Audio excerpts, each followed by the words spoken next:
Ladies and gentlemen, welcome to the People's Republic of Saturn. The revolution is on the internet.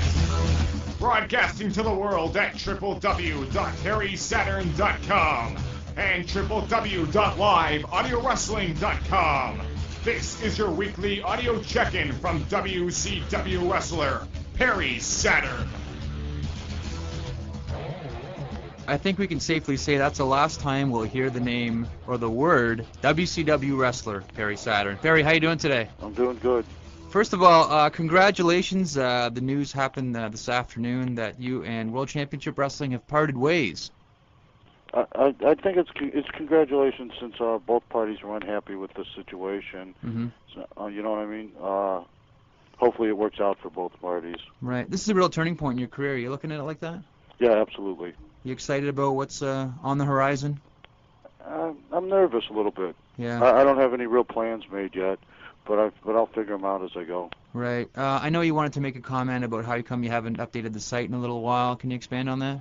Yeah, well, I haven't really been able to talk about everything. My release was still pending, and I don't want to, lie to the fans, So I just figured I'd wait until my release was final, which was all just waiting for paperwork to go through. Right. No, that's good. It's better not to work your fan. Work belongs in the ring, not on the website.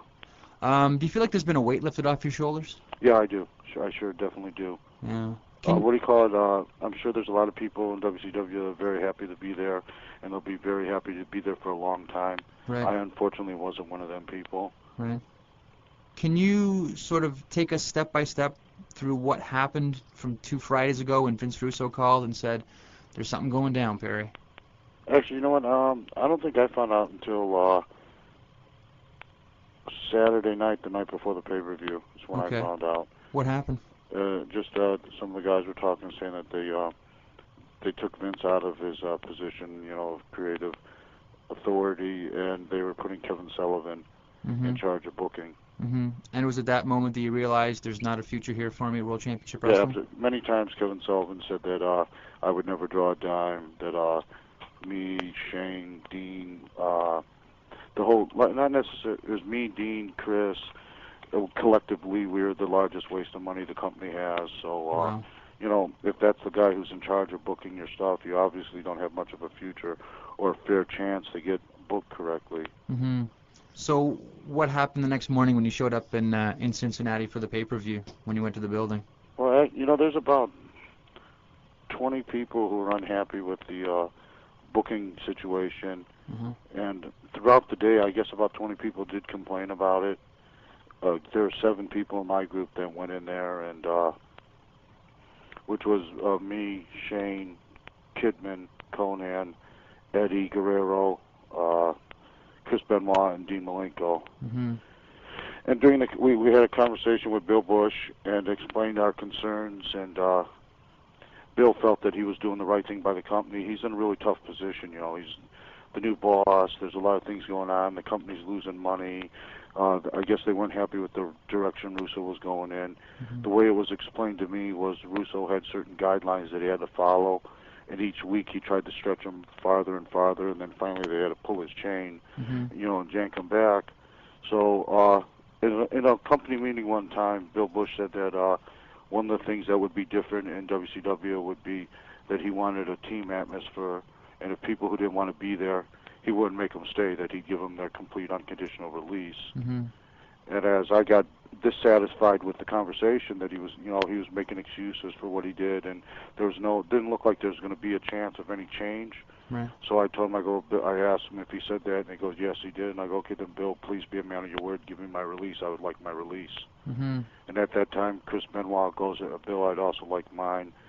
And a couple of the guys in the room said they wanted it. A couple of guys just nodded, I don't think a lot of people thought it really through. There's 7 of us went in there, and I don't think all 7 guys thought it really through. I knew that if Kevin was booking the angles, that I had no future there. So instead of wasting 2 years beating up my body, with no possible way of advancing my career, I had to consider, trying to find work somewhere else, seeing what I could do, Right. So I guess you consider Bill Bush a man of his word now. Absolutely. Because let me tell you something, that's a tough decision to give guys their release, you know. That is a tough decision, and he stuck to it, you know. So, and he did what he thinks is right for the company. Right. And honestly, I hope it is right for the company, because there's a lot of guys there that are my friends that are employed, you know, and I'd hate to see them lose their jobs. And just for the wrestling business in general, you know, you need competition. Mm-hmm. So let's talk a little bit about the sold-out pay-per-view. We know that Bill Bush said he was putting the title on Chris that afternoon, and this is after Chris had already asked for his release. What was it like? You guys were all out there on the ramp. well, you know what? That whole pay-per-view was, we booked TV for 5 or 6 weeks building up to this pay-per-view under Russo, so we were going one way with I was very unhappy with the change of our story direction. Right. We were supposed to get Tori on Mm-hmm. that pay-per-view. Right. So, and as part of Kevin's way of showing that we couldn't draw money, there was no need to waste the girl on us, so he was going to put the girl with somebody else. Mm-hmm. So at the last minute he changed that, you know. Mm-hmm. And which I don't think was right to do, but it was a different boss, you know what I mean? So, Right. and if I think WCW, looking back, they'd have to admit that it was a mistake Mm-hmm. to put the world title on Chris, knowing that he asked for his release, and he was very clear. Mm-hmm. He did not mumble. It wasn't like, yeah, maybe me too. As soon as I said I wanted my release, by the time I finished saying it, Chris Benoit goes, I would also like my release immediately as well. Wow. So it's not like, you know, that there was a gray area there. Mm-hmm. What did Bill Bush say to you guys when you both stood up and said, I He want asked us to give him a little time to figure out what's best for the company, you know, Mm-hmm. which is only fair to do, you know. Mm-hmm. And we asked him how much a little time was, and he goes, well, I really don't know. And then I go, a couple of days, and he goes, well, maybe a little more. I go, how about a week? And he goes, yeah, like a week. He goes, a week. And I go, okay, Bill, you have a week, you know. I go, and if you don't come to some sort of answer, you're going to give us our release. And he goes, well, I'm going to figure out what's best for the company. If that's what's best for the company, that's what I'll do. Mm-hmm.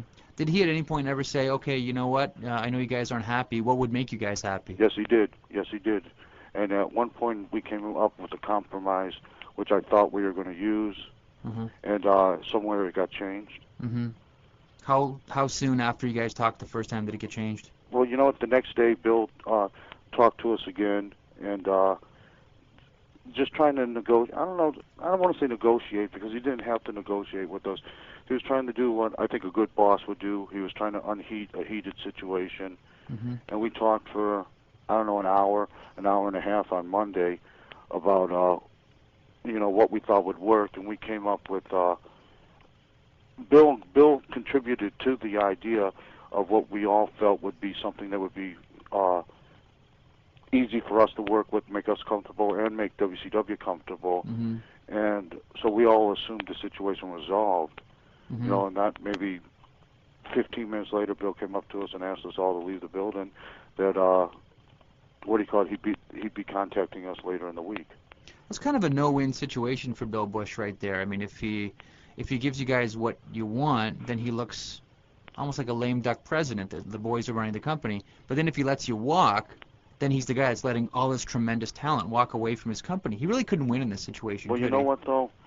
Where I disagree with that is it wasn't 7 guys complaining. There's about 20 guys that complained.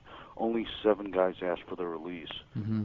So it wasn't just the 7 of us complaining about the booking situation. Almost the whole company complained. Mm-hmm. So that's a bigger, you know what I mean? It's not the difference of a couple of guys.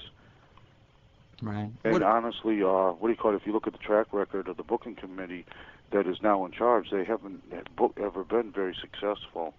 Mm-hmm. Do you think, speaking of the booking committee, do you think the way you and Dean were booked at the pay-per-view was sort of an old-school way of burying you by having Kibben go over both of you guys and then have the Wall crush him at the end? Is that a subtle old-school way of burying the 2 guys that Kibben goes over? You know what? Maybe, I don't know. If it was done that way, it's done foolishly, because well, it doesn't hurt anybody, you know, to put somebody else over, Mm-hmm. especially somebody as talented as Kidman, you know. Oh no, but I mean, isn't that an old-school way Yeah, I of would thinking? think so, but you know? I mean, I don't have any proof of that, and I'm not going to speculate anything I don't have proof of. Right. So, but if you had asked me my gut instinct, I would think that was what happened there, Mm-hmm. you know. But Actually, the finishes were booked before we asked for our release. Okay. So, but again, that was booked because the guys who asked for the release were guys that the booking, or Kevin Sullivan, I want to blame the whole booking committee. Kevin Sullivan, who doesn't feel there's money in these guys. Mm-hmm. Well, you're going to show up somewhere else and make a lot of money, Perry. Could be. That's Could be. not... We'll see what happens. I don't know what I'm going to do yet. Yeah. Yeah, what is next? I mean, Japan, WWF, ECW? You know what? What's next is resting, get my head clear. Uh-huh. I'm going to take a little time to get my head clear. I haven't talked to the other guys in a few days, Mm-hmm. We're all just, there's so many rumors going on. There's so much stuff going on. I have a family. I have to find a way to give my family peace of mind. What I did, I walked away from a very lucrative contract, Mm-hmm. And, for pride, for my pride in the business, just because I'm very proud of my work and I take it very seriously, and I always try to give the fans the best that I can do, Mm-hmm. And maybe sometimes my performance sucks, I don't know, but I always at least try the best I could do, and if it sucks that day, then that's the best I could give you, and that's just it. I sucked that day. Mm-hmm. And I wasn't going to get the opportunity to do that there. I wasn't going to get the opportunity to give the fans the best I could, and that would eat me inside. It would make me so miserable that you couldn't put a price tag on that, no matter what money it is, Well, you're a man of integrity then, and I'm hoping wherever you go, they can certainly use you to the fullest of your abilities and respect your talent. Who owns the name Perry Saturn? That's my name. So that won't be an issue if you... No, absolutely not. I've been using that name for 10 years. Okay, so that's not going to be an issue at all. What is the status of Billy Kidman, Conan, Shane Douglas? What's up with those guys? Okay, well, Billy Kidman, when it was time to leave on Monday, chose to stay. Okay. Which is cool, you know what I mean? See, everybody, we all went in there as a group, but we were all individuals. When it push come to shove, I think some guys went in there thinking that we could bully the boss, and that's just not a good, you know what I mean? We went in there to either get the booking situation changed or to get our releases. Mm-hmm. That's why me, Dean, Chris, and Eddie went in there. There was no other motive. You know what I mean? I wasn't trying to force Bill Bush into getting rid of Kevin Sullivan. I was forcing Bill Bush into making a decision. Mm-hmm. So some guys, like Billy stayed. He didn't really want his release. If he really wanted his release, he would have been gone. Mm-hmm. And Billy's actually, I think, going to get a push for staying, which I hope he does because he deserves one. Oh, yeah, absolutely. You what know, about Conan I and heard Shane? that Billy was going to get the U.S. title. I hope he does. I hope so, too. Yeah, it would be a tremendous program, Kidman and Jeff Jarrett. And Billy's a tremendous hand, and I hope that they use him correctly. You know what I mean? And Conan, I talked to Conan last week. I haven't talked to most of the guys since last Thursday. I don't answer my phone. I have people I haven't talked to in years calling me wanting to know what's going on. It's ridiculous. Mm-hmm. And I just, I'm trying to just, right now I'm dealing with my home life, my family, trying to make them comfortable in my decision. Mm-hmm. And I have so many people calling me, I talked to Conan last week, and Conan said that he was going to talk to Bill Bush and Kevin Sullivan and try to iron things out, Right.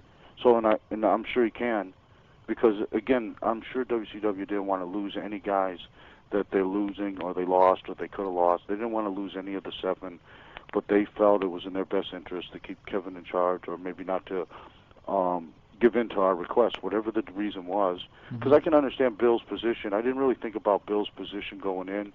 I was extremely selfish and thought only myself, Right. It's kind of hard for Bill to just give in to what we want, because who knows what we'll ask for next could be something he's thinking, Sure. Yeah, That's a tough decision, But just that, the locker room, so many of the guys complained. Almost everybody in the locker room complained about the situation. Mm-hmm. And a lot of guys did speak up at different times, Mm-hmm.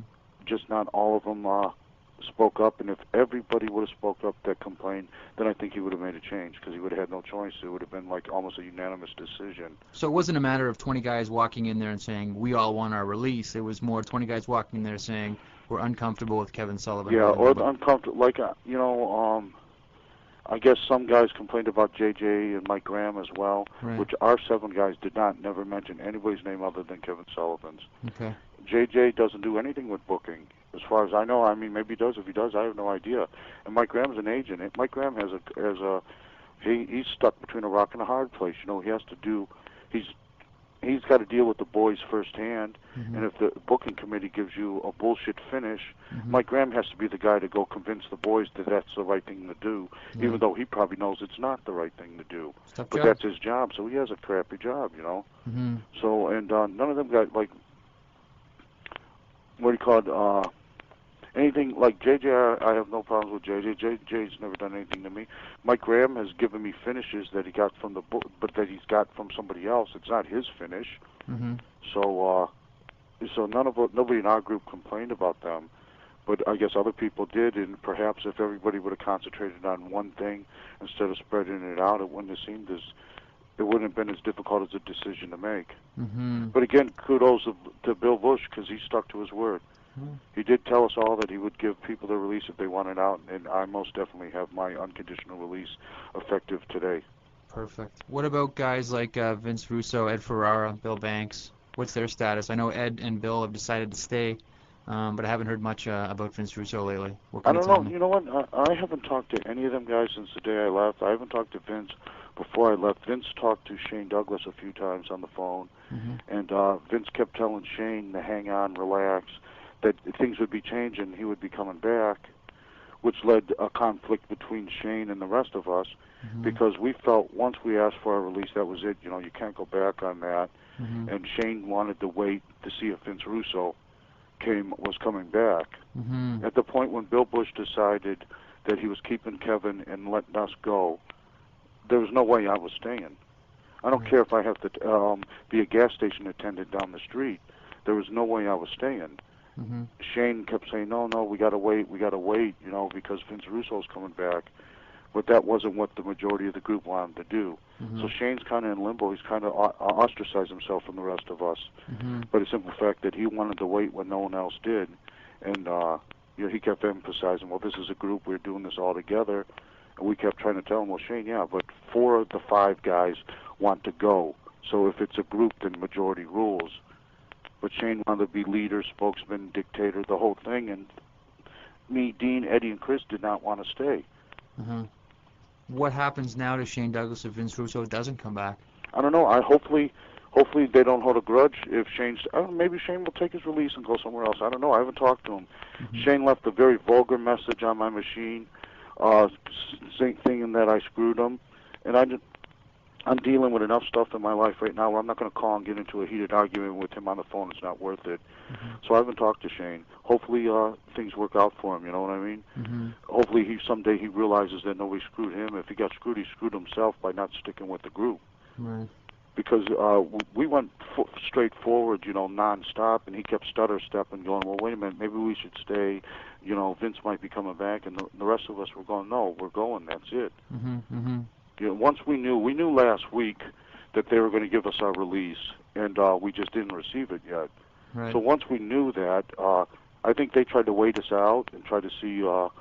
They took their time getting the release, trying to wait for us to all change our mind. You know. Did they try to isolate each of you guys and sort of wear you down individually?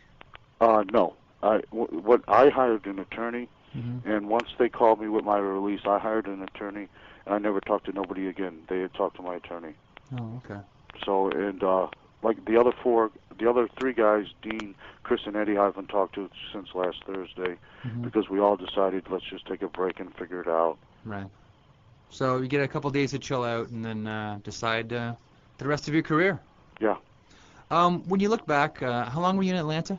2.5, I think. When you look back, I mean, I know there's a lot of things that stand out that you didn't particularly like, but you got to have some fond memories as well. What stands out as a good memory from your time in WCW? Tell you what, my blow-off match against Raven. I don't remember what pay-per-view it was. It was the last pay-per-view match I had against him, which was really a good match. And I remember that. That was my best match I had in WCW.